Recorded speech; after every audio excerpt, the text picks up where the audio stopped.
Hi hello नमस्कार सर्वांना। तर चला आज आपल्याला इथं अस्तर ब्लाउज कटिंग करायचं आहे आणि बघा तुम्ही मी इकडे 1 मीटर अस्तर घेतलेलं आहे आणि तिकडे माऊ माझा कॅमेरा सेट करते, तिला काय व्यवस्थित सांगते मी की कसं झालं, व्यवस्थित चालू आहे का असं कॅमेरा। आणि बघा मी इकडे शोल्डर घेतलेलं आहे, मुंडा घेतलेला आहे आणि असं काही 5.5 शोल्डर मुंडा 6 घेतलेला आहे, अर्धा इंच वाढून घेते मी। आणि हा पुढचा गळा आहे तो 6.5 घेतला आहे आणि नंतर जी चौडाई आहे ती रुंदी आहे ती 2.5 घेतलेली होती आणि आता फिटिंगसाठी चेस्ट घेतलेलं आहे, त्याचं पण बघू शकता तुम्ही। आणि मी आता ते काही कापून घेते कारण मला खूपच घाई होती ब्लाऊज शिवायचं, कारण मला ते द्यायचं होतं संध्याकाळपर्यंत। आणि बघा तुम्ही आता मी पुढचा भाग असा काही कापून घेते, ते मुंडा कापला आणि शोल्डर पण कापून 2 भाग केले आणि पुढचा गळा कापला। आणि आता हा मुंड्याचा जो आपण 1 इंचसाठी जे घेतलेलं राहतं ना ते पुढचा भाग तो पण कापून घेतला आणि मधोमध कापून घेतलं आहे आता। आणि योकपट्टी ब्लाऊज स्टिचिंग करायचं आहे मला। आणि बघा मी योकपट्टीसाठी माप पण घेतलं, इकडे 3.5 घेतलं आणि तिकडे 2.5 घेतलं, असं योकपट्टी काढून घेते। आणि बघा इकडे टक्स घेण्यासाठी मी माप तिथं अस्तरवरती लिहून घेते। इकडे मी 3.5, तिकडे वरून 2.5 घेतलं, परत वरून तिकडे साईडने 2 घेते आणि इकडनं साईडने बी 2 घेते आणि असं समोरून पण 2 घेते, म्हणजे असं मधोमध आपला बरोबर कटोरीसारखा आकार येतो आणि खूपच छान शिवल्यावर हे ब्लाऊज आपल्या अंगावरती बी फिटिंग मस्त व्यवस्थित बसते। आणि एक पट्टी मी कापून घेतली होती ना ती थोडी वेगळी कापली, मला अर्धा इंच वाढवायची होती त्याच्यामुळे, कारण आपल्याला ब्लाऊज लांबीला जास्त पाहिजे होतं कस्टमरला, मग म्हणून मी ती योकपट्टी थोडी अर्धा इंच जास्त पाहिजे होती म्हणून वेगळी कापून घेतली, ठेवूनसण अर्धा इंच वाढून घेतली होती कपड्यामध्ये। आणि आता हा मागचा भाग आहे बॅक पार्ट आणि खालून मी माप घेते पाठच्या भागाने, कारण त्या बायांना पाठ जास्त मोठी छोटी काही लागत नाही, जेवढं मापाला असतं ना तेवढंच पाहिजे राहतं, म्हणून मी मापाचं ब्लाऊजमध्ये बघून घेते की पाठ कितीची आहे, 4ची आहे 5ची आहे, मग मी तेवढं खालून ठेवते आणि वरून जेवढा गळा असेल तेवढा ठेवून द्यायचा, म्हणजे परफेक्ट येतं ते ब्लाऊज आपलं। आणि बघा गोल गळा आहे, मी इथं कापून घेते व्यवस्थित आणि असं काही मस्त सुंदर आपली अशी कटिंग मी करते ब्लाऊजची।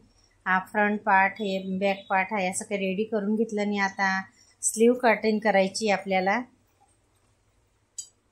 तर बघा मी स्लीव कटिंग करण्यासाठी आता कपडा इकडे शॉर्ट स्लीव होती, जास्त लॉंग नाही होती स्लीव, म्हटलं तर मग त्यांची काही 4ची का 5ची होती वाटतं, तर मला तेवढी स्लीव कटिंग करून घ्यायची होती। आणि असे मला दिवसाला 3-4 ब्लाउज कटिंग करून शिवायचे होते आज, पण माझ्याकडनं 3 ब्लाउज झाले होते, 4 काही झाले नाही आज, कारण मध्ये मध्ये कस्टमर पण कोणी येतं आणि आपलं घरातलं बी काम काही सुटत नाही, त्याच्यामुळे मग म्हटलं चला जेवढं होईल तेवढं, किती पण केलं तर कमीच पडतं आपल्या संसाराला, म्हणून म्हटलं। आणि मला कसं आहे दुपारनंतर मिस्टर तर पूर्ण दिवस घरी नसतात, त्यांची सकाळची 9 वाजेची ड्युटी राहते, ते संध्याकाळी 7-8ला नाही तर 6 वाजेनंतर केव्हा बी येतात, म्हणून मग दिवसभर पण टाईमपास काही होत नाही, TV पण किती बघायची आणि मोबाईल पण किती बघायचा, म्हणून मग शिवलेलं बरं। आणि शिवायचं असं काही आहे की आपलं मन पण रमून जातं आणि आपल्याला 2 पैसे मिळताना त्याच्यात आनंद पण खूप होतो, कारण स्वतःच्या मेहनतीचे पैसे कमवलेल्याचा ते वेगळाच आनंद राहतो। बघा इथं मी अस्तर कापलेलं आहे ना ते आता काही ठेवून घेते, ब्लाऊज पीस कापलंय त्याच्यावरती, पहिले काही आपल्याला स्लीव कटिंग केली होती ना, मग म्हटलं चला तेच मी कापून घेतलं पहिलं। आणि इकडे मला जॉईंट पण द्यावं लागणार आहे, कारण ही पट्टी आहे याला ब्लाऊज पीसला आणि ती पट्टी काही पूर्ण येणार नाही, पण मग म्हटलं चला तिथं तर असं प्रत्येकाचंच जॉईंट येतं, असं नाही की एखाद्या बाईला आलं तर आलं ठीक, कारण सिंगल बॉडीवाली बाई राहते तिलाच थोडंफार काही जॉईंट येत नाही, पण फुल बॉडीची बाई राहते तिला जॉईंट येतच। आणि बघा इकडे मी पूर्ण अस्तर असं आथरून घेतलं, पहिली स्लीव कापून घेतली आणि आता इकडे अस्तर ब्लाऊज पीस आथरून घेतलं की व्यवस्थित। आणि बघा बाहेरून पण मग अशी हवा येत होती राहून जोराने आणि सर्व काही उडत होतं ते, पण मग इकडे म्हटलं उजेड राहतं दरवाजाजवळ आणि व्हिडिओ पण छान येतो आणि आपल्याला उजेडमध्ये पाहायला पण छान वाटतं। बघा मी इकडे back part front part Yogapatti असं काही सर्व आथरून घेतलेलं आहे आणि कापायच्या टायमाला आपल्याला व्यवस्थित असं कापता पण येतं आणि असं दिवसभर काही काम चालूच राहतंय बघा तुम्ही. आणि हा माझा व्हिडिओ असा कसा वाटतोय ते पण नक्की सांगा. माझ्याकडनं कुठे काही चुकलं असेल ते पण नक्की सांगा. मला काही एवढं बोलता येत नाही, बोलायचा प्रयत्न करते. जास्त करून मी बॅकग्राऊंडवरती टाकते, पण आता थोड्या दिवसापूर्वी कुठे कुठे मधून एखादा व्हिडिओ असा बोलून पण टाकायचा प्रयत्न करते.